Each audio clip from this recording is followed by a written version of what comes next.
Hey, what's going on, folks? Here, another edition of Boxing History Talk, or Boxing History Every Night is what I'm calling it.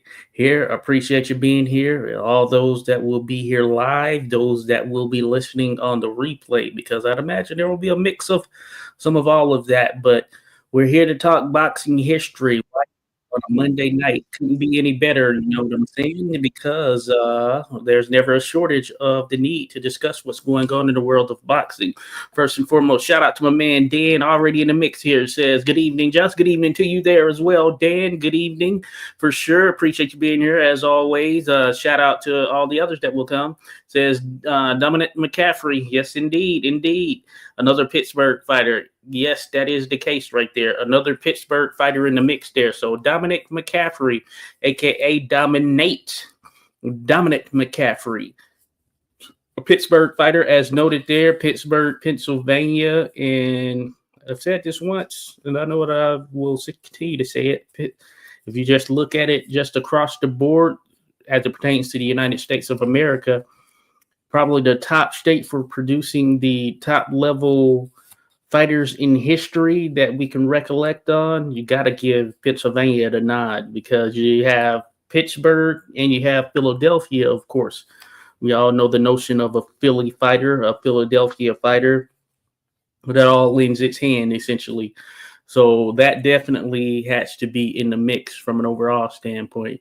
Now, yeah, I'll note that when it comes to Dominick McCaffrey, you had to go back to a time when you really didn't have much as far as pictures and footage because, as you know, and not that it does us a disservice or anything, there is no actual footage of Dominick McCaffrey in action. But what we can say is that he is no doubt one of the best that we've seen competing in the sport. And despite not having the footage, that doesn't take away from what he was able to accomplish in the sport in itself. So I want to definitely just take a little time to show some love to Dominick McCaffrey. And that's what this edition of Boxing History Every Night is going to be focused on. We're going to focus on the man himself there, Dominick. Now, again, be sure to like, subscribe, whatever it may be, just to show some love to the channel in itself. Going to keep this thing going, no doubt. That's always been the intent. So these discussions will continue to happen. What I'm going to do is I'm going to drop the Dominick McCaffrey video in the chat in itself, so you'll be able to see it, especially those watching on replay or those that hop on. You'll see it there in the comments. And what I will note is that you can certainly watch this at any point, and I think it'll give you a good feel for who Dominick McCaffrey was just in general, what he meant to the sport, what he meant to the era he was competing in, what he meant for the opponents that he actually competed against, because that's a key piece.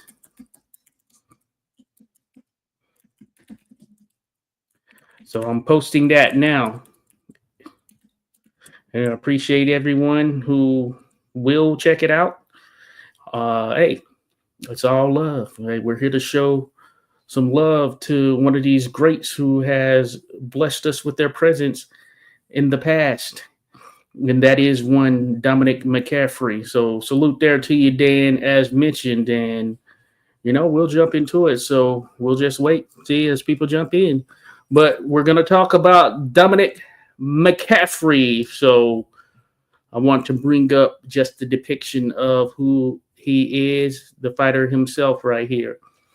Dominick McCaffrey, Pittsburgh, Pennsylvania, as mentioned, has a record of 15 victories. 8 of those victories coming via knockout, 6 losses, 2 draws, 2 no decisions, and 5 no contests. So when you look at it from an overall standpoint, not a extensive career compared to some others from this era and some eras to follow, but still pretty solid. So 30 total fights from an official standpoint of what we have recorded. Now, that doesn't include some of the things that happened or were probably some exhibitions, things of that nature. There's a lot of stuff that happened back then. The sport was still somewhat in its, I won't say infancy, but it was a toddler for sure. It was still fairly toddler like at that particular time. The Marquess of Queensberry rules were, of course, taking shape, and that was moving into being the premier means by which those fighters from this era would compete. So McCaffrey, of course, one of those guys. So he came to in the 1880s and 1890s. That's really where you see the summary and the bulk of his career tend to take shape. And of course, his most prominent fight was in the mid 1880s. And we know who that is, or if you don't know who that is, and that's why you're here, then it just so happens to be none other than John L. Sullivan. That was the premier fight for Dominick McCaffrey in his career. So that's worth noting because it was significant because it was an American heavyweight championship fight. Now, you will see some research or history that alludes to it being a world heavyweight championship fight. And that's subjective from an overall standpoint. It is subjective, but I would lean towards it more so being an American heavyweight championship fight because John L. Sullivan, of course, he initially got claim to or consideration for world heavyweight championship status when he defeated Paddy Ryan via bare knuckle. That being said, it wasn't official as far as him being truly solidified and recognized as world heavyweight champion until 1889 after he fought Jake Kilrain. And ironically, that was a bare knuckle contest. Just like the Paddy Ryan contest was a bare knuckle contest. There's just kind of the way of the land right there and how the belt had traditionally exchanged hands. So this, though mentioned in some articles, references and all that stuff as a world heavyweight title fight, was really an American heavyweight championship fight. So just wanted to point that out. So shout out to Paul Bright. Salute there to you, Paul. Appreciate you dropping in, saying what up. Hey, Semper Fi there to you, Paul. Fellow Marine right there holding it down. So cheers to you, Paul. Always great to have you in the mix. Dan mentions backroom, bare knuckle, and bad records keeping. Yeah, indeed. That signifies or solidifies the era in totality there. Shout out to Christopher, the Irish Boxing and Adventure. So be sure to check him out, folks. Be sure to subscribe. Appreciate you there, Chris, dropping by. As always, good to chat with you for sure. It's cool. Shout out to Rodolfo Rivera Jr. in the mix as well. Appreciate you being here, Rodolfo. No doubt about it. Chris, once again, shout out to the Irish, the Fighting Irish. So McCaffrey, he had some Fighting Irish on his record there for sure. Someone I'll get to here shortly, momentarily there. So appreciate everyone dropping by as mentioned. But we're talking Dominick McCaffrey, contender for the American Heavyweight Championship. You can say contender somewhere around there, And he was essentially a middleweight when you look at it from a weight standpoint. Now, he could be anywhere within the 160s. So if you look at it from where we are here today, it'd be more like between middleweight, super middleweight. He got a little bit above that and fall in that heavyweight range for a couple of fights, I'd imagine. And I think that's something of note there because he is recognized as being a heavyweight, but he wasn't like a huge heavyweight, especially by the standards of today. So he'd be competing in super middleweight, light heavyweight, more than likely, somewhere around that range. And even him competing in light heavyweight, that would be sort of on the higher end for him from a weight perspective. So that just gives you or a glimpse into the mindset of these fighters from this period. So that notion of size, all of that stuff, hey, that really didn't factor in for them. They're just looking at it as competition, a point in being competitive. and they didn't let that stop them in terms of just the overall size, weight, things of that nature. It could come into the fold at points, but realistically, that didn't matter. When Dominick McCaffrey fought John L. Sullivan, which we'll talk about, he was outweighed by 40 pounds. Think about that, folks. We know John L. Sullivan to be one of the biggest hitters, biggest punchers, a knockout artist just in the sport of boxing, period. Thinking about the history from where it started and where we are now. And he was a heavyweight. He outweighed Dominick McCaffrey by 40 pounds. Just think about McCaffrey even going in with someone like that. Just think about someone you note for being a guy who is known for knocking others out at heavyweight. And imagine the super middleweight champion of the world jumping in there with them. You just don't see it. Well, at least this day and age, you just don't see it. But it was customary back then, no doubt about it. A tough cookie indeed there, Christopher.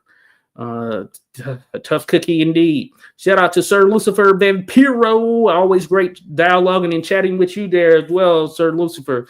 It says it's okay to rewrite history if it will eventually become true. LOL. Sullivan did eventually become recognized worldwide. True, he did become recognized worldwide.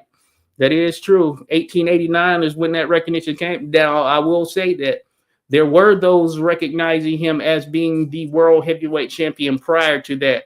So that is a good point right there, Sir Lucifer. As mentioned, when he defeated Patty Ryan in 82?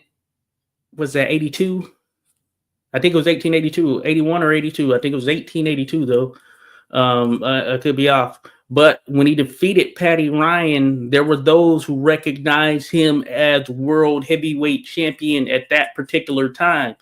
Now, one of the sort of wrenches thrown into the plan, in a sense, is Richard Kyle Fox, who was over the National Police Gazette. He had something to do with sort of that recognition from a media standpoint being fully recognized or being fully presented and displayed to the wider audience, boxing audience, media, public, whatever you want to call it.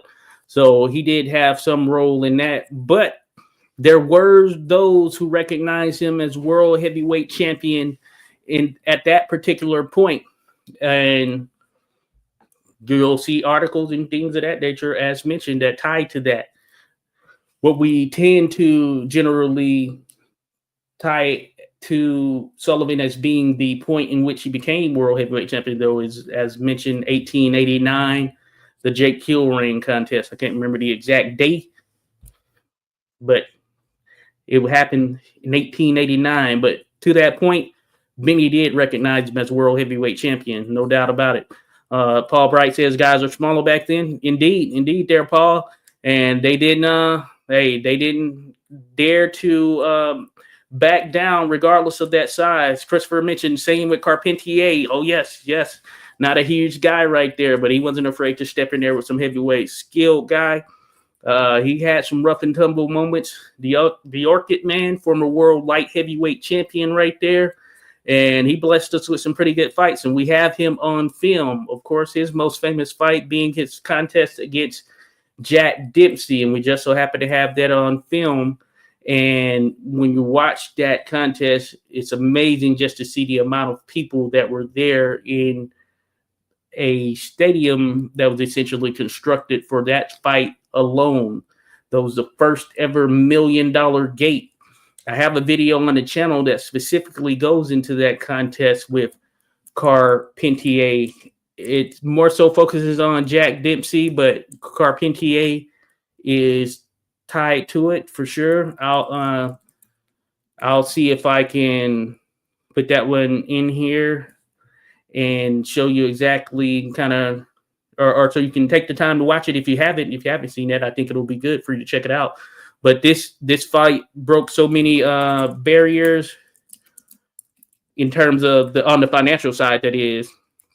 Not only that, but it was the first time you had women, for instance, who were there ringside, broadcasting, representing from a media standpoint. First ever $1 million gate, as mentioned. Crowd was in excess. Was it 100,000? Sometimes I get them mixed up because Man, Dempsey was responsible for so many large crowds. It was either 90 or 100,000. It was at least, at the very least, 90,000. I can't remember the exact number, but you're just talking massive. And I believe this was Bulls 30 Acres. I believe it's Bulls 30 Acres. It was in New Jersey. And just seeing it is absolutely amazing. And we have footage of it. But that was a big time fight right there. Good night there, Christopher. Yeah, they were stronger indeed there, Dan, as mentioned. Yeah, hey, that's one of the things I always point out. Boxing in itself was kind of a different sport when you compare it to where we are now. There's no question the sport is a lot safer, has more regulations for sure. And I'm not saying that's a bad thing. I think that's a good thing in terms of some of these advancements that have come about. But that's something that we should all take note of when thinking about the fighters of the past and comparing them, because of the fact that there's such vast differences as far as how the sport operates today compared to then. And safety is a key piece of that. Cheers to Boz. Says, hello, brothers. Hey, appreciate your Boz. Be sure to check out Boz, folks. Be sure to subscribe. Check him out. We got some stuff over there on his channel, but I don't know if that's the channel right there, Boz, because I'd imagine you mentioned you had a boxing channel. But that being said, check out the Boz for sure. Appreciate you there. Chris mentions, was that the old photo with thousands of people attending? Yes, indeed there, Chris. It's just like amazing to see. Amazing. You think about those type of crowds. We do get some similar, but there every now and then, at least, usually that happens in the UK, for instance, when we had recently Anthony Joshua had 90,000 plus when he took on Daniel Dubois. Just think about that. That sold out the stadium there where I think Wembley Stadium, where Manchester United plays, I believe. So just imagine that and just think about that from back in the day. It's amazing to see. Some of these pictures are insane just looking at them there at face value.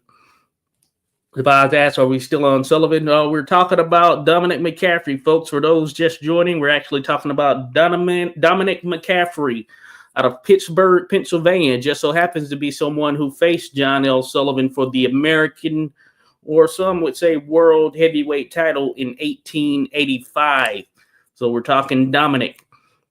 So real quick, let me go through these. I dropped that Dempsey Carpentier video in the chat. 100,000 there, Chris mentions. Yeah. And we got more emotional. Yes, we did. We did for sure. This is not the boxing channel. Maybe I could try entering from my boxing channel. Oh, yeah. Why not there, Boz? That would make more sense for sure. Only title that mattered. Indeed, indeed. But yeah, we're talking we're talking Dominick McCaffrey. And so just wanted to go through his career here for a little bit. And there is a video on the channel. I have that pinned in this YouTube chat, at least for those on YouTube. It's pinned there. And Ball Bright mentions boxing was as popular then as football is now. Yes, indeed. That was like the pastime. Baseball, it eventually became very popular as well. But no doubt that the top dog sport at one point was boxing. That's where everyone wanted to compete. If you were young coming up and thinking about how you could make money and going the sports route, it was likely boxing. The NFL was not around.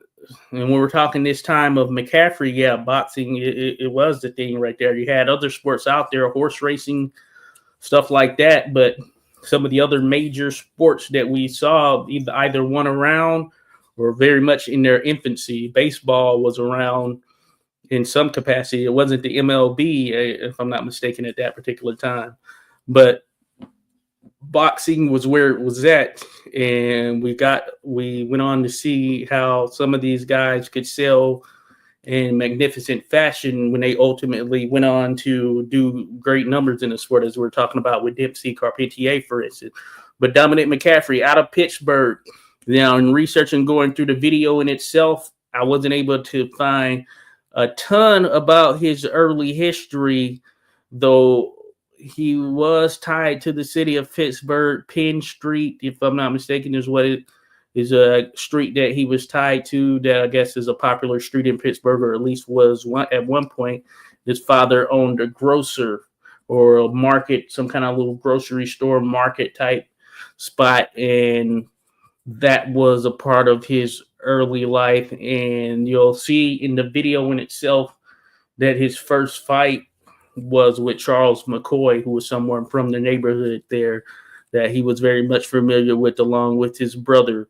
I wanted to find more about some of his background as a youngster, but in this iteration, I didn't find a ton about his background from the standpoint of his upbringing overall, other than some of those things mentioned in the video surrounding his father owning a grocery store and how ultimately I'd imagine so many people come through and you start to meet people, get tied to and associated with a number of different individuals, and that by virtue of his brother is how he ended up facing Charles McCoy, which is what you'll see as that lead fight, his first official fight there in his career. And that's happened a lot with some of the boxers where their first fight in the sport was tied to someone that they knew coming up, or a youngster that they were tied to from the neighborhood or around the way or whatever, who was just as interested in getting into the sport at that particular time. And that's what happened with him there. Chris mentioned they loved a good punch back then. Yes, indeed. Boz Boxing, he's in there. Appreciate you there, Boz. Be sure to check him out, folks. Christopher, was he born in Ireland or the States? He was born in the States, actually, there, Christopher. I was looking back. I couldn't find specific ties to whether he was of Irish descent. As far as his parents, it wouldn't be surprising if they may have had some ties in some capacity. But that being said, he was no doubt born in Pittsburgh, Pennsylvania, or that particular area at that time. That's where he was tied to, so American born. But we know that there are many fighters who are of Irish descent. John L. Sullivan being one of those, even though he was born in the U.S., his parents were from Ireland. And Ireland played such a significant role in the sport back then in this particular era. And it does now. It plays a major role. But that being said, back then, yeah, just look at the amount of fighters that were coming through in or out of Ireland. Man, it was amazing. Some of the biggest names the sport has seen, and we could go on with that. So that is something of note there. But he was American there, from my understanding and what I was able to gather there. Chris, that's where he was born, Pittsburgh. But that being said, I'm sure there were some Irish ties there down the line. And as I mentioned, he took on some Irish fighters. But essentially, McCaffrey, yeah, not a ton about his early childhood and all of that stuff outside the grocery store, mentioned things of that nature. And from what I was able to gather, what got him interested and sparked that boxing interest overall was the first time he had actually stepped in there with Charles McCoy, who was the guy from around the way, as mentioned. And then from there, that's something he wanted to do. I did note that his parents didn't want him to compete in the sport, and that's not uncommon. It's a little bit different these days as far as sports being a catalyst for a number of things. But back then, of course, boxing and kind of the nature behind it, some of the seedy nature behind it, and it's a fighting combat sport, wasn't necessarily all considered to be proper for every scenario or every individual. So therefore, his parents didn't want him involved in the sport. It just so happens that's how kind of the lay of the land ended up coming about, and he chose to stick with it. And realistically, from a stylistic standpoint, we don't have footage as mentioned. You get some glimpses of what it may have been like based on how they depicted him. He was known to be a speedy guy. He was fairly quick, had good footwork. He was known to be a pugilist, so they referenced and referred to him as a pugilist, which means that he had some science to his game.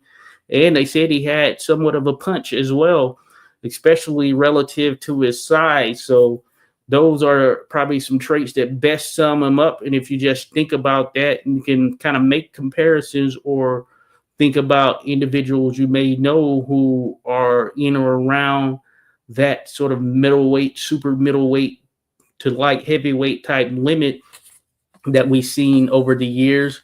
He was a conventional fighter, orthodox fighter, and I think you can kind of make a judgment or best guess just kind of based on that. And also, one of the other key things when dealing with fighters of this nature, in particular those that don't have footage, one of the things you can also look into is who they competed against, because when you take that into account, that gives you a kind of a better understanding of, okay, how he may have operated. Now, I'll pull this up just to show you some of the notable opponents there. So the majority of these guys, even they don't have footage, unfortunately. Those that we do know we have footage of are James J. Corbett and Sullivan at an older age, though we don't have any footage of him in his prime or when he's, at his most formidable. But James J. Corbett out of this list is the one where we have legitimate footage where we can depict what it was like in terms of dealing with a James J. Corbett in the ring. We have a movie about James J. Corbett. So there's plenty of content in relation to James J. Corbett. And as noted in the video on McCaffrey that I did on the channel, when he faced Dominick McCaffrey, Corbett that is, he got the victory. But it was stated or reported at the very least that McCaffrey seemed to have the better shade of it from a boxing standpoint, so seemingly from a technical standpoint, but the more powerful shots seemed to lie with Corbett. So that's saying something, right?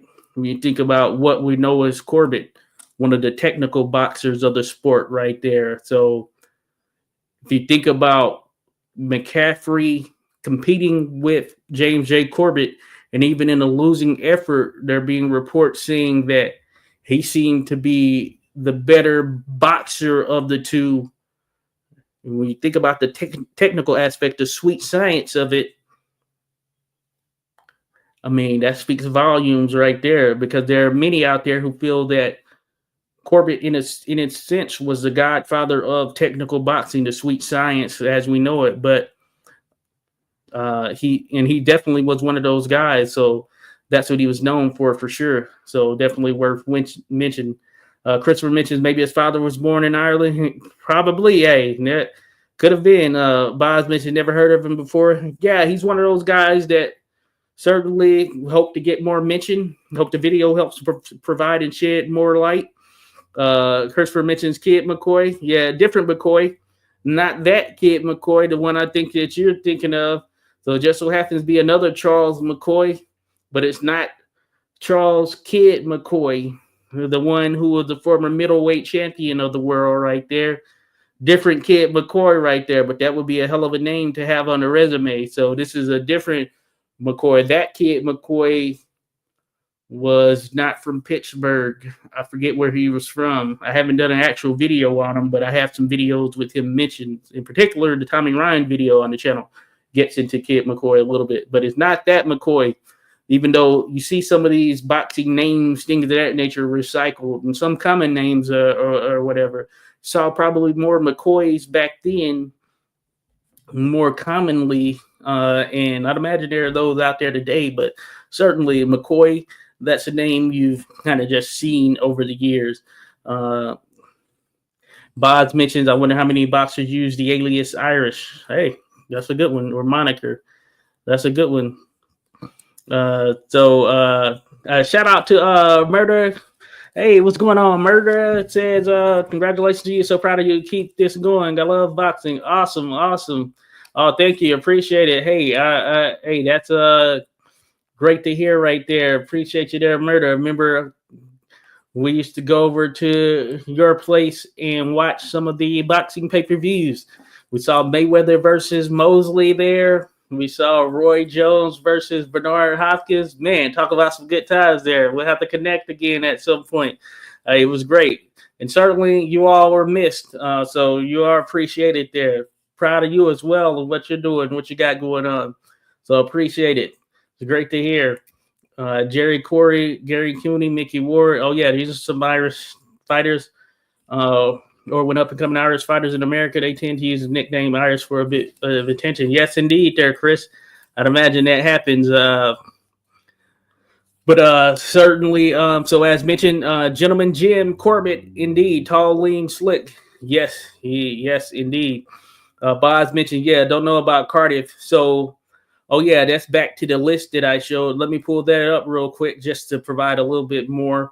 So, notable fights for McCaffrey: James J. Corbett, former world heavyweight champion; John L. Sullivan, former world heavyweight champion.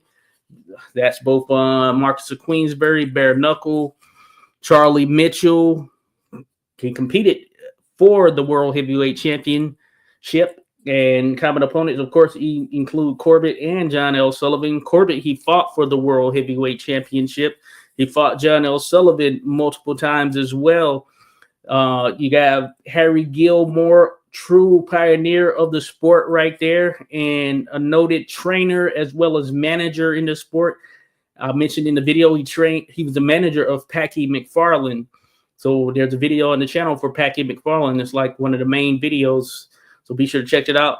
Jack Dempsey, nonpareil type, first world middleweight champion, one of the great pugilist boxers we've seen. Mike Cleary, he is a big time puncher. Probably not a huge name, but a name of note. I think all of his wins, except for one, were via knockout, one or two, but I think it was just one. So he was a noted big puncher from that period. And McCaffrey took him on. And I believe McCaffrey defeated him, if I'm not mistaken here. Then I did put Peter Marr and Patsy Cardiff there because these were exhibitions. Now, if you look on BoxRec, for instance, they have the Peter Marr fight listed as an official fight on his record, but I couldn't find anything when I was researching, at the very least, that noted it for being anything other than an exhibition. But Peter Marr, the Irish giant, he is the claimant of the world heavyweight title, of course, and has top tier resume, all that stuff. Patsy Cardiff, he was another fighter who's probably lesser known from that time. Fought John L. Sullivan, I'd imagine some others. And Cardiff, he fought an exhibition with Dominick McCaffrey, and McCaffrey was noted for absolutely getting the better of Cardiff in the contest that they fought. Now, when I was going through the process of editing the video, I ended up taking the Cardiff piece out.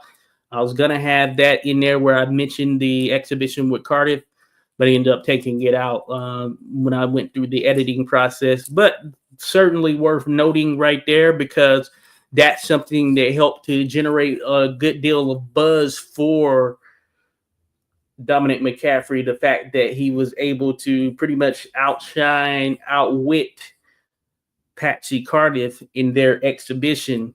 And I make a brief mention of the Peter Marr fight as well. And as mentioned, what I was able to gather, it was an exhibition.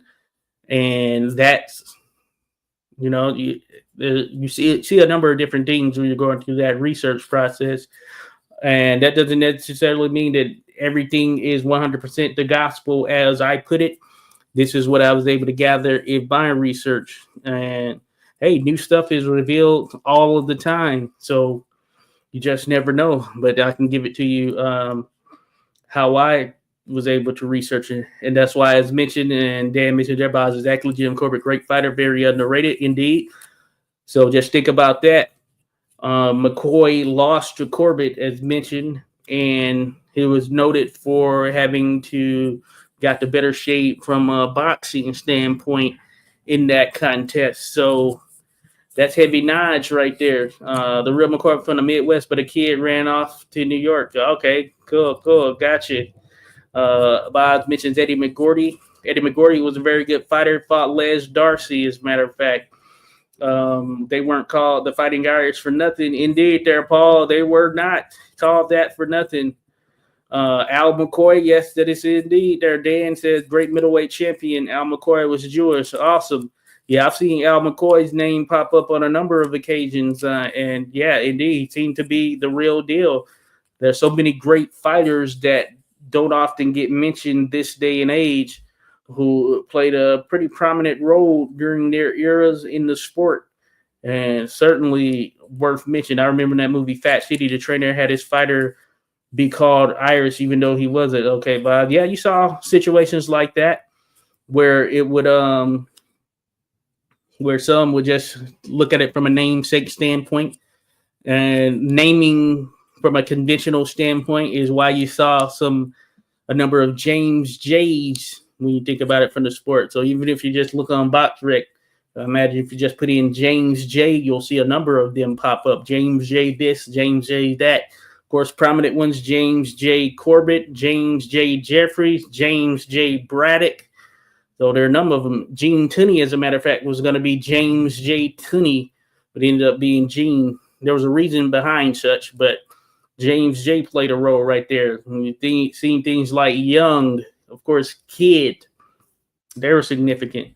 But it's not uncommon for fighters to take certain names. They can use that for leverage and to build their names in the sport in itself. Happy Gilmore there, Chris. Yes, indeed. The heavyweight champion of golf. Yeah, so Dan mentions, hey, Boz, we saw Fat City. I need to see that. Yeah, I know it's been mentioned here before. So that's major props for sure. I need to check it out. Fat City. Let's see here. Got more comments. Assistant trainer was Aragon. I think he was a great fighter in real life. Okay. Jeff Bridges and Stacy Keach were both very believable as boxers. Okay, Jeff Bridges. I like Jeff Bridges. I think he's pretty good. Christopher mentions that Freddie Mercury of Queen boxed as a child. That's awesome right there. Who would have thunk it? Freddie freaking Mercury boxing. Treasure of Sierra Madre. The Asphalt Jungle is his two best. Okay. Or the Asphalt Jungle. Okay. Gene Tunney was special. Yes, indeed. There, Christopher, the Fighting Marine. Face of Marine boxing. Then we have, of course, Stephanie Simon, the new age Fighting Marine out there. Or the Boz mentions, or those young Jack Johnson, LOL, young Dick Tigers. Yes, indeed. We had some prominent young Corbett's right there. Particular young Corbett, the second and third, were top tier. But then also the original young Corbett, Gerald Green, I believe is his name. He was known and pretty decent as a boxer. Chris Isaac boxed in the Golden Gloves. Awesome there, Boz. Again, welcome, people. We're here, 86 Boxing History every night. We're talking a little Dominick McCaffrey, just going through some highlights, things of that nature tied to his career from an overall standpoint. So just wanted to show some respect to Dominick McCaffrey. Now, let me get to, I'll say he lost to Harry Gilmore. As mentioned, Harry Gilmore, a prominent trainer, prominent pioneer of the sport from a boxing standpoint, very skilled, and he managed a number of fighters as well. So that's one of the early fights that McCaffrey took on, and he was knocked out by Harry Gilmore before drawing with Harry Gilmore. But this was very early in McCaffrey's career. And Gilmore, you'll probably see some videos on the channel if you can recall, or maybe you'll watch them eventually, and you'll see his name pop up in some circles with some very prominent names in the sport for sure. So he was, I guess you can say, for the most part, a lifer in the sport of boxing, but that's someone that Dominick McCaffrey was able to compete against during his career there. So one of the early fights. So McCaffrey also, he fought a guy named John P. Chow. I didn't put him on the listing that I showed you a little bit earlier. Not a prominent name, but he was out of Colorado. and a champion of Colorado, as a matter of fact. I believe he might have been a heavyweight champion of Colorado. And that was noted to be sort of a standout fight for McCaffrey, and he really gave it to and beat down John P. Chow. I didn't get into the details of such in the actual video that I made, but Chow was in the hospital, and he was in a very bad way from what I recollect. And it was like very serious in terms of some of the injuries sustained from the beating he took in the contest with McCaffrey. And as mentioned, I didn't get into it, but that speaks to when I mentioned McCaffrey, even though he was on seemingly the smaller side from a heavyweight standpoint, he was noted to have a punch to him as well. And that fight is one that kind of took him to that next level. And then another fight worth noting, or competitor who he went up against, is, of course, Charlie Mitchell, the English champion.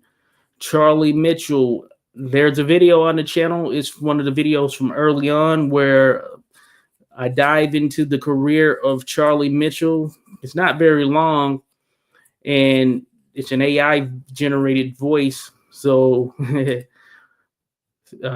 take from it what you can. That being said, it does dive into some of the more prominent fights for Charlie Mitchell.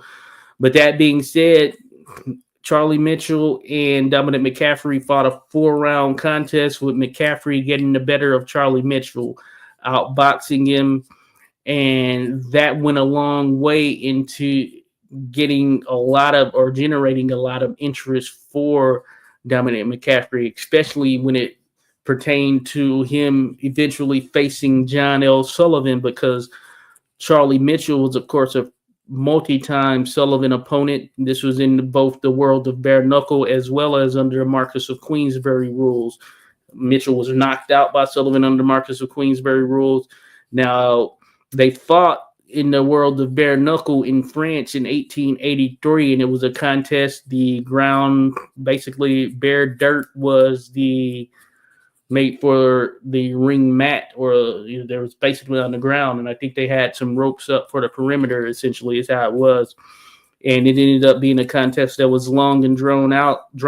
It was raining, and it was attended to by not many people. I think it was more the wealthy people who were a part of this as far as attendance. And this was the first time John L. Sullivan was taken to a draw. Now, this was under London prize ring rules, and the reason that happened primarily, at least, is because Charlie Mitchell, he operated more from the standpoint of just trying to stay away from Sullivan.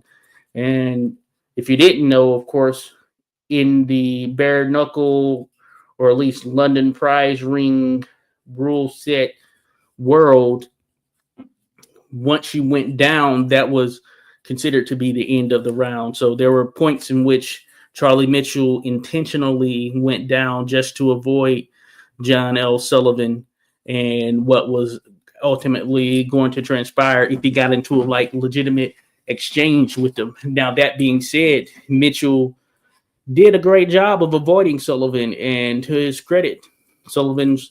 Mitchell's credit at least, Sullivan struggled kind of just staying and keeping up with him.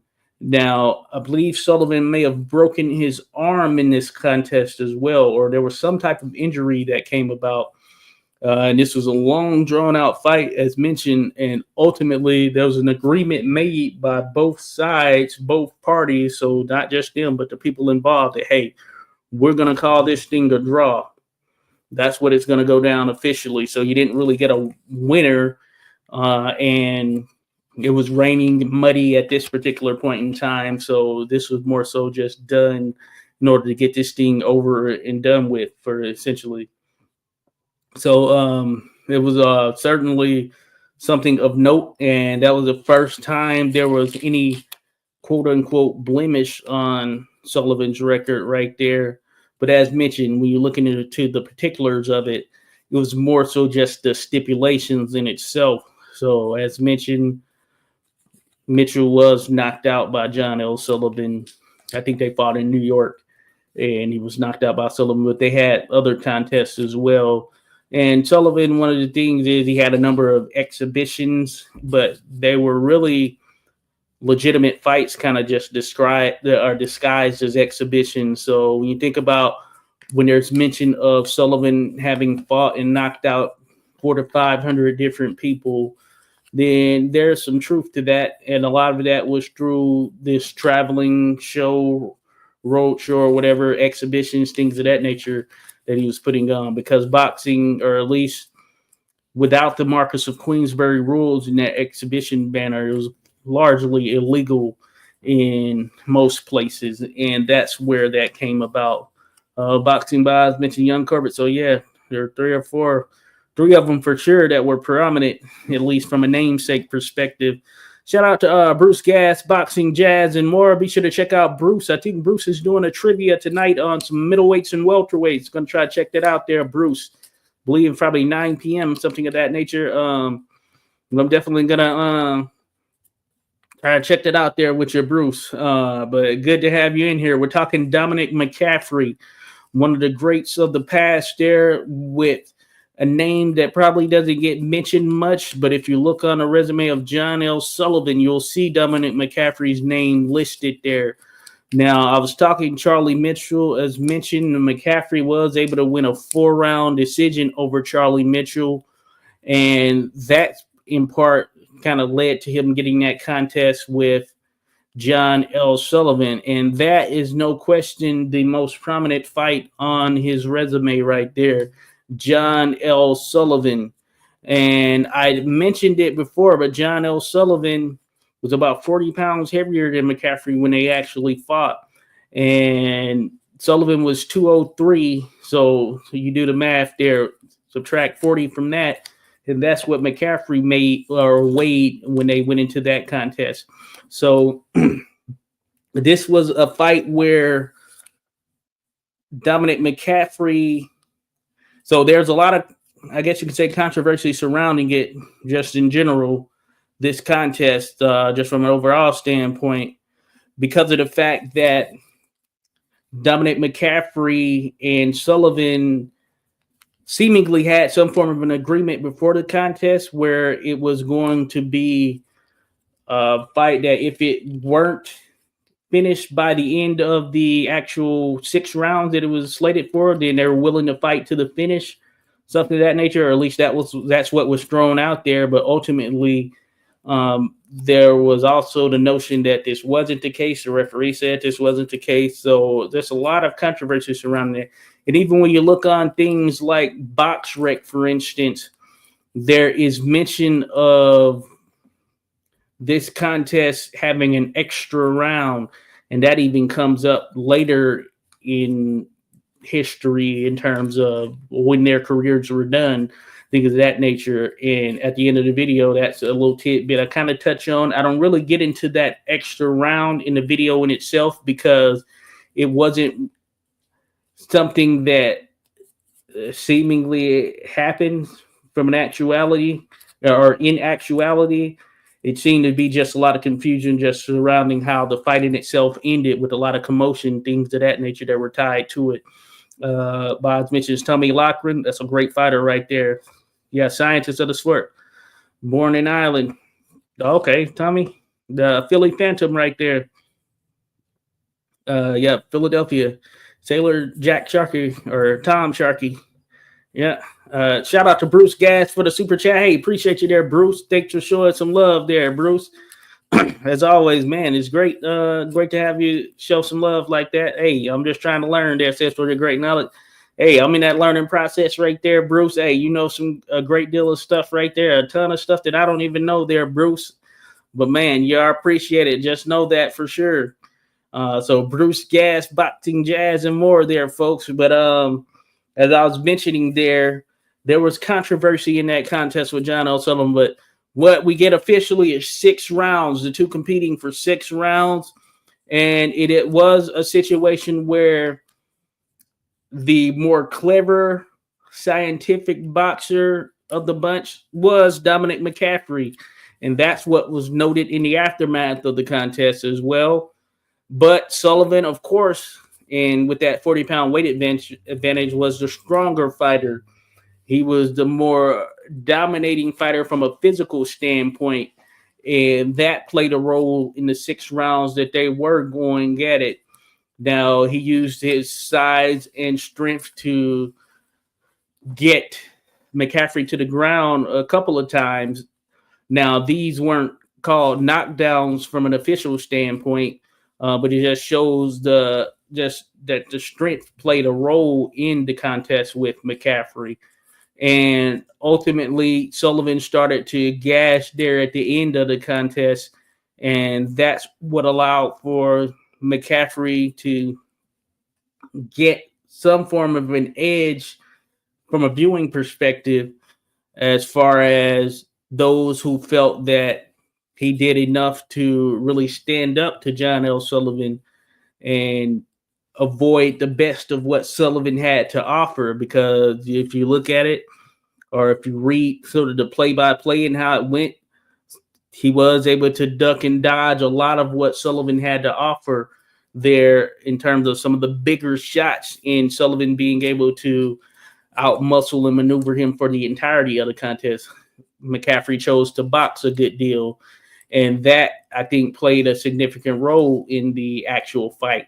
Now, Sullivan, of course, he had his people who felt that, of course, he had got the better of McCaffrey regardless of that, or regardless of McCaffrey choosing to be more of the mover, not engage as much with him.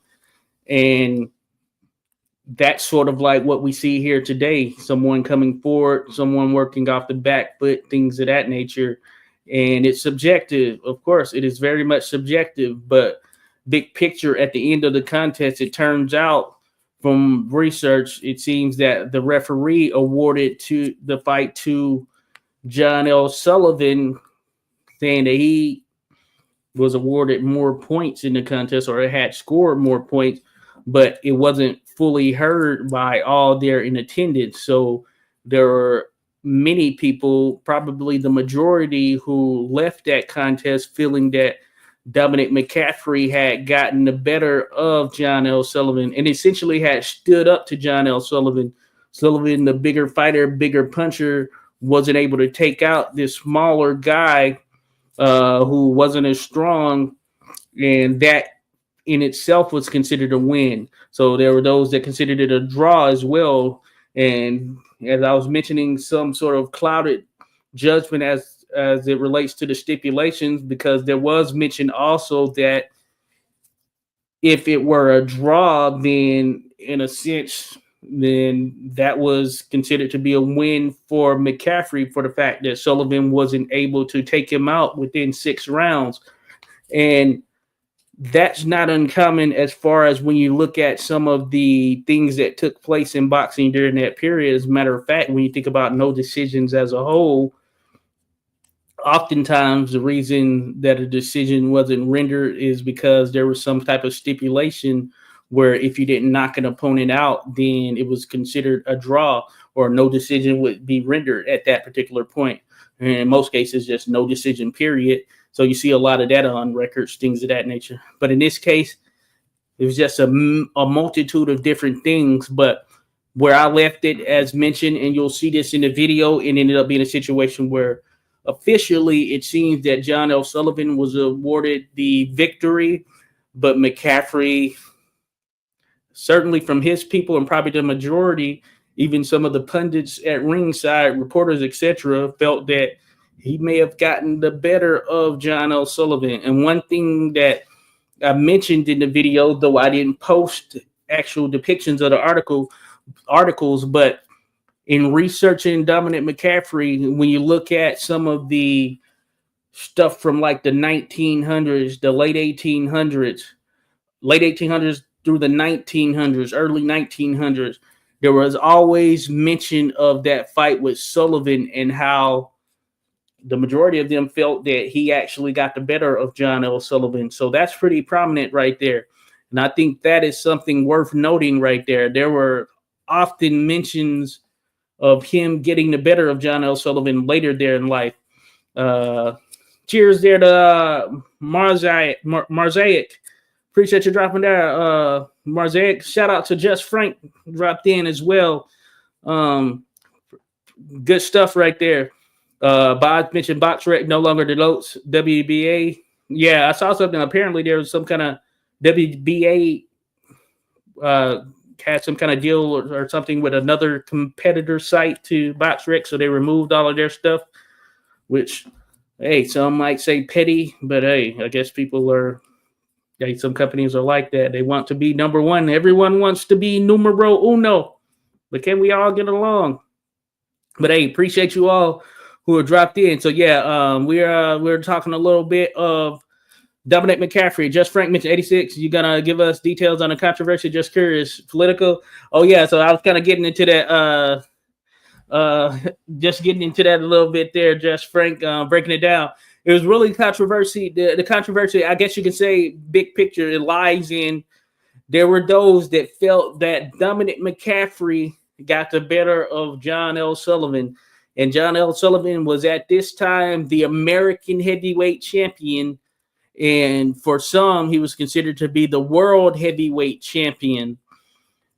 And I think that speaks a lot. He outweighed McCaffrey by 40 pounds, and he was outboxed, according to the reporting, outboxed by Dominick McCaffrey.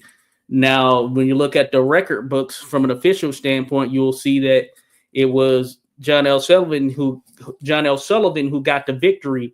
But that's where I mentioned, if you look in research and look at a number of the articles that are out there, they often mention that Dominick McCaffrey got the better of Sullivan, and that's where part of the controversy lies. So it's like, which side do you lean on?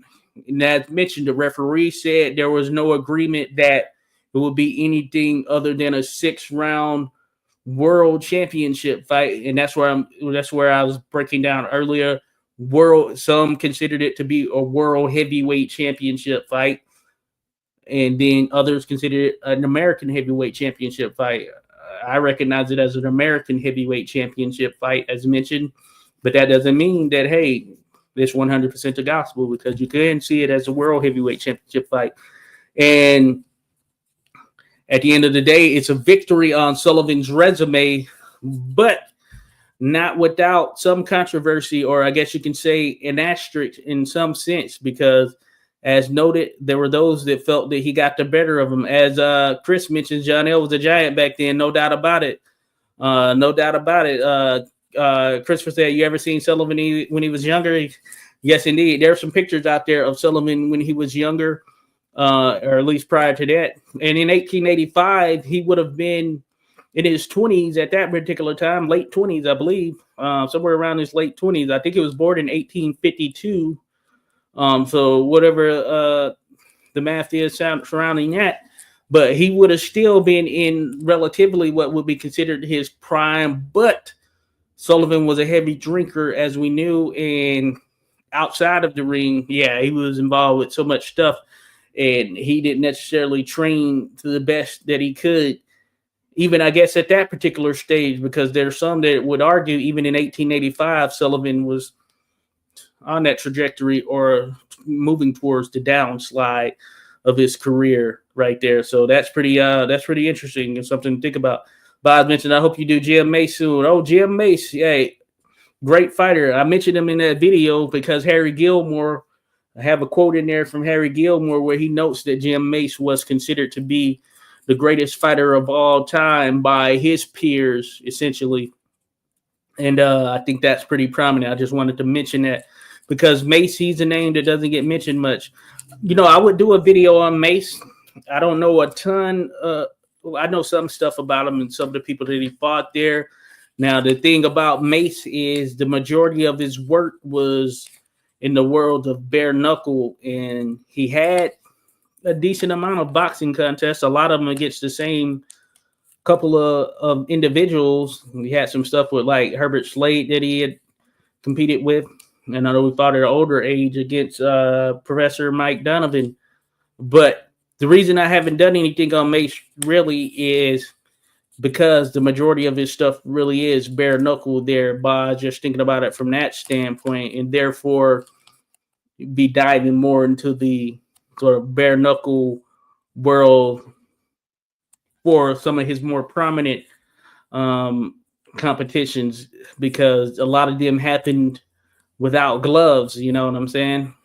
But Jim Mace, hey, regarded as one of the greatest fighters of all time, and he was another guy who fought from middleweight up to heavyweight. He can knock out heavyweights, competed there, and was a hell of a fighter. Fought to an older age as well.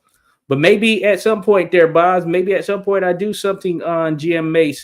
He's a very interesting character, and that is a very cool name there, Boz, as you note there for sure. Um, Christopher mentions, imagine spending weeks on a boat traveling to a fight. Yeah, insane when you think about it. So that's one of the other things you have to take into account when trying to compare fighters of today against those of the past. Just think about if someone today is fighting in Australia versus someone in 1886 fighting in Australia, they have no choice but to get there via boat. And that's going to take you, in some cases, months, plural, months. So you have to factor in that time, training, all of that stuff, and you're on a boat, right? And usually when you get there, you got to spend time there. You got to get acclimated. But of course, when you get there, you want to start to fight because it just costs you making that trip to get there. And therefore, they usually have a number of fights that they'll compete in or lined up already when they get there. And they just want to take on whomever's there and available, the best that Australia has to offer. But that's another thing you have to factor in, that travel. You couldn't just get to Australia within 14 hours or depending on where you're at in the world, you know what I'm saying?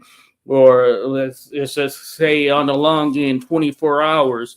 It takes you a day to get there compared to how long it took those individuals back then. I mean, really no comparison whatsoever. Boz Tyson, Dan says, Boz Tyson said if he could meet one person in history, he said Jim Mace. That would be pretty awesome right there. That would be pretty awesome. Mace was a hell of a fighter. 7 rounds was quick, though. They used to go back then. Indeed, there. Just Frank, Josh going deep, breaking it down. Oh yeah, John L. Oh yeah, John L. was a giant. Yes, indeed, Christopher.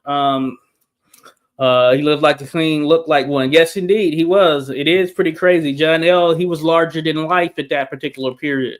So after that John L. Sullivan fight, Dominick McCaffrey he became even more of a popular boxer, and that partially played into why he didn't have a ton of overall fights, because he started to fight a bit less and less there in the aftermath of that John L. Sullivan contest.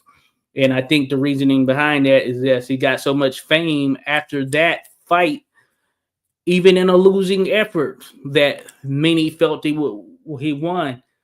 I suggest certainly look up, you can probably just Google it, but look up some of these articles surrounding John L. Sullivan versus Dominick McCaffrey, and you'll see what I'm talking about, where there are so many that felt that McCaffrey, man, he gave John L. Sullivan all he could handle, and I gave you some of the stipulations surrounding that contest. So that's what really brought him into prominence right there. And so from that point forward, this was McCaffrey on his high horse. So he wasn't fighting as much.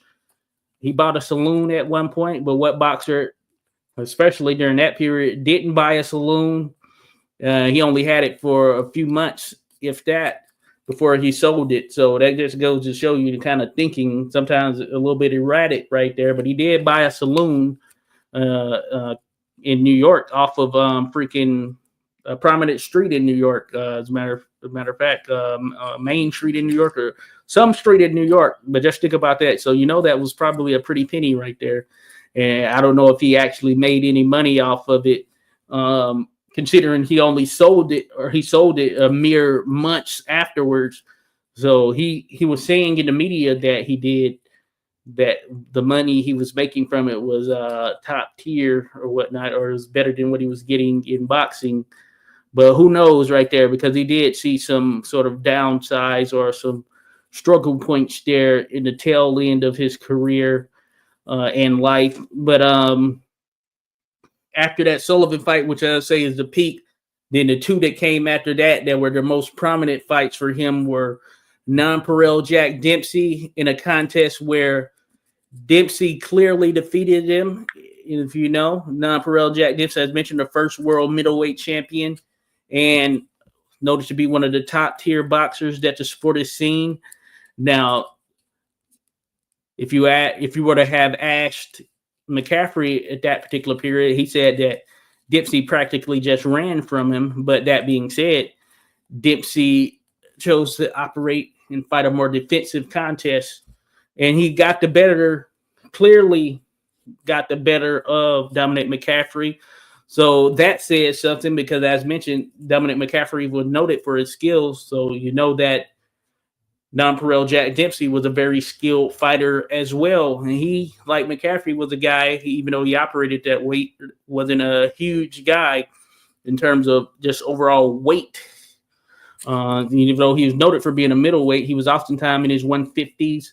He'd been as low as the 140s. So Nonpareil Jack Dempsey, though, one of my favorites, the original Jack Dempsey, born something Kelly, maybe John Kelly, something Kelly, last name Kelly. Just Frank mentions we have a lot of MMA and boxers crossing over to bare knuckle. It's becoming big and legit. Not exactly the easiest payday. Certainly there, Just Frank. It's kind of crazy that we're going back. Some would say devolve. We evolved from bare knuckle. Now we're devolving back to bare knuckle. It's interesting, right? But that is no doubt. I've seen more and more. I have a friend. He's an official here on the boxing side, and he does bare knuckle. He's been in some prominent bare knuckle fights officiating. Shout out to Eric Izari. He officiates in the bare knuckle world. And essentially, by virtue of him, I've come to recognize that they are continuing to grow as a sport. We're seeing them in more places as far as legalization, and the event seemed to be getting somewhat bigger and bigger. So we'll see where it ends up there.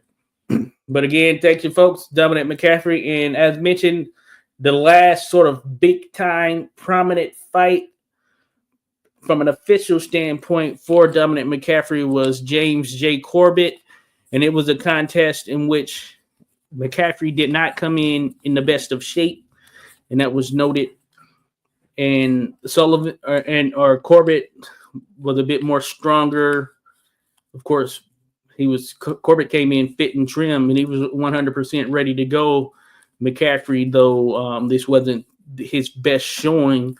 Though, as I mentioned, it was reported that McCaffrey did get the better of the boxing contest, to paraphrase. He was the better guy, seemingly from a technical standpoint, but Corbett was just a stronger fighter, and some of that probably had to do with him being in top shape for that contest. So that was like the last major fight for McCaffrey. Now, and I've mentioned he doesn't have a huge record, and I'll pull that up again so you can see he had 15 wins, 6 losses, 2 draws, 2 no contests. 2 no contests or 2 no decisions and 5 no contests. So that's not a ton, but he certainly made do with that. If you think about it just from an overall standpoint, in the midst of those fights, you had James J. Corbett, John L. Sullivan, Nonpareil Jack Dempsey on the resume. That's 3 of the greatest fighters the sport has seen. Then Charlie Mitchell, he's another one who doesn't have probably the same name as the 3 that I mentioned, but he is one of the greatest fighters the sport has seen. And when he fought Charlie Mitchell, I'll note that Mitchell in that contest had only lost to John L. Sullivan. And that just shows you, McCaffrey He was something serious for sure. So you think about that. And those fights that were noted there, 15, 6, and 2. He had fought John L. Sullivan, James J. Corbett, Charlie Mitchell, Nonpareil Jack Dempsey, amongst some of the others that he competed with during that period. And he was always rumored to be going in and willing to face some others, some fights that didn't happen. He was at one point going to take on Jim Mace, the English bare knuckle champion. And that's who Jake Kilrain actually beat to become bare knuckle champion of the world. He was also rumored to face Tom Lee's former Australian heavyweight champion, one of the greats from that period. Just when you think about not a huge name, but a part of that Australian gauntlet. And they had a ton of the best heavyweights that the sport had at that particular time. He was going to take on George LeBlanc. He's the first man to defeat Nonpareil Jack Dempsey, a Canadian Marine. And there were a host of others that he was rumored to be facing that those fights didn't materialize. Some of that for McCaffrey's own doing, because as mentioned, when he fought Sullivan and won, he seemed to take his foot off the gas for a good bit because he wanted to cash in on the fame. But really realistic, when he fought Sullivan, I'm not one, but when he fought Sullivan, and when you realistically look at it, especially during that era, those periods, even leading up to the 1900s, even when you won, even though he didn't win the world heavyweight championship, but when you won it, there were so many outside interests that became like the priority because there was so much money to be made. And I think that type of stuff factors in for sure. So just wanted to make note of that. But hey, real quick, go through some of these comments. If you like to see bare knuckle fighter face the brain scan after 20 career fights, imagine Jim Mace, he fought in his late 60s, maybe even 70s. So we were talking Tyson and Oliver McCall being the oldest fighters. They're not the oldest fighters to have competed in an official contest. Jim Mace, he took on Professor Mike Donovan. I think Jim Mace was 68 or somewhere around there, 67, 68. Professor Mike Donovan, he was late 50s, somewhere around that time frame. So they'll say it's the oldest in terms of mainstream, but that's not the case. Just Frank, there's an illegal underground feel to it, but it's getting washed away in neon lights and fancy belts. So yes, indeed, there, Just Frank. That certainly factors in. Christopher mentions entertaining, but it's a completely different sport. Yes, indeed. So yeah, they would have to start to generate a level of funding that could pull some of the boxers in who were at that top level, who've competed in the amateurs and all that. I do know Nico, I interviewed this. This is one of my first interviews. Not even my first interview. This guy, Nico something. He won a bronze medal, I believe, in the Olympics.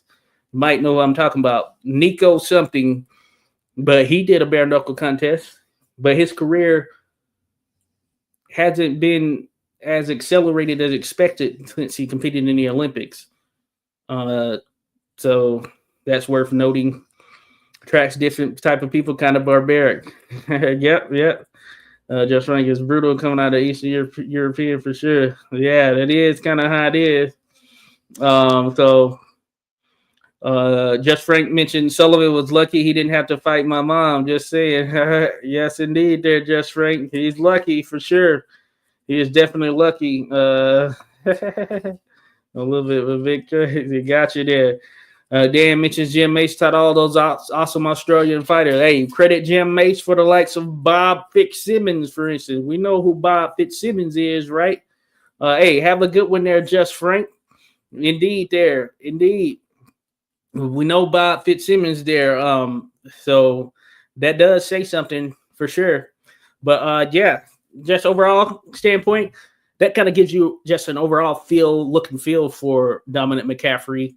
Now, I do suggest checking out the video. I did drop it, pin it in the chat. So check out Dominick McCaffrey specifically in that video that profiles his career. about 40 something, 44 minutes or somewhere around there.